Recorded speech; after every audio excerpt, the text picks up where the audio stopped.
The classic 1950s American soda shop represents a peak of nostalgic imagery. It is the pristine setting of modern youth culture, defined by the mechanical rhythm of the jukebox and the ubiquitous glass bottle of Coca-Cola. By integrating sugar, caffeine, and on-demand popular music, these spaces provided a dedicated social environment, independent of adult supervision.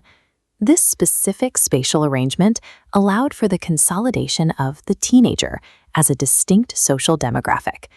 But this gleaming sanctuary emerged from a period of intense corporate maneuvering.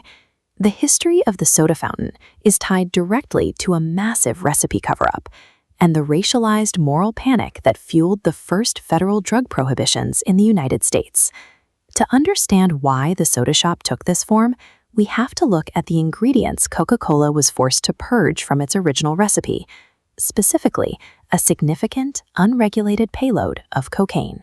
Mid-century Americana was shaped by a very specific chemical transition, the legal removal of a powerful narcotic and the curation of sugar and caffeine as the only permissible social stimulants. In 1886, Atlanta pharmacist John Pemberton invented Coca-Cola as a medicinal brain tonic. He designed the beverage to cure neurasthenia, a condition of nervous exhaustion then prevalent among the expanding white-collar middle class. As a nimble commodity broker, Coca-Cola merged raw botanical extracts from two colonial supply chains. West African plantations supplied the caffeine-dense cola nut. The second ingredient, imported from Peru and Bolivia, was the Andean coca leaf, providing the active cocaine alkaloid. By combining these two systems, early Coca-Cola delivered a potent pharmacological punch to the American public under the respectable guise of a pharmacist's tonic. As distribution expanded at the turn of the century, the cocaine-laced beverage became accessible to working-class consumers, including African American laborers in the South. This visibility triggered an aggressive backlash. Southern politicians and the popular press engineered a moral panic, fabricating the myth of the violent, superhuman cocaine fiend. This narrative had zero basis in clinical pharmacology. It was a tool of racial engineering to justify police brutality and expand the carceral apparatus. The racial panic threatened the company's survival. President Asa Candler realized that if his wholesome brand remained linked to the specter of cocaine fiends, it would face certain political and commercial ruin. In 1903, the company executed a quiet pivot. They partnered with the Maywood Chemical Works to process imported coca leaves by severing the narcotic alkaloid, which was sold as a surgical anesthetic, while retaining the decocainized leaf as a flavoring agent.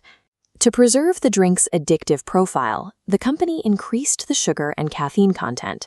Publicly, executives began a decades-long campaign of denial, swearing under oath that the beverage had never contained narcotics. This sanitized corporate mythology allowed the product to survive a racist political firestorm, fundamentally altering the beverage to fit the requirements of Jim Crow biopolitics.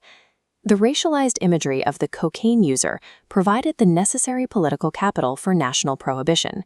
In 1914, Congress passed the Harrison Narcotics Tax Act. This act codified a new legal boundary. It separated medicine administered by physicians from illicit drugs consumed by racialized populations. With cocaine legally excised and driven into the underground, the American public redirected its appetite for social stimulation toward the remaining legal alternatives, caffeine and sugar. This shift transformed the retail environment. The clinical pharmacy evolved into the sleek, neon-lit soda fountain, designed to project an atmosphere of modern, scientific respectability. In the late 1930s, the introduction of the jukebox turned these fountains into high-traffic social hubs. For a nickel, adolescents could curate their own acoustic and chemical environment. Within this architecture, the modern American teenager emerged as a distinct social cohort, congregating in a space engineered around a legally permissible stimulant loop. However, the idealized soda shop was also a space of strict exclusion. These venues operated under the rigid racial demarcations of Jim Crow, systematically barring Black Americans from the very culture the soda shop celebrated. There is a deep irony in this exclusion. The soda fountain counter, a symbol of American capitalist leisure, eventually became the primary stage for the civil rights sit-ins of the 1960s. The American stimulant landscape is still defined by this double policing, a legal boundary that dictates what is a drug and a social boundary that dictates who is authorized to consume it. The glass bottle and the jukebox are artifacts of this history. They are the surviving architecture of a pharmacological war, shaped by the substances we criminalized and the bodies we excluded.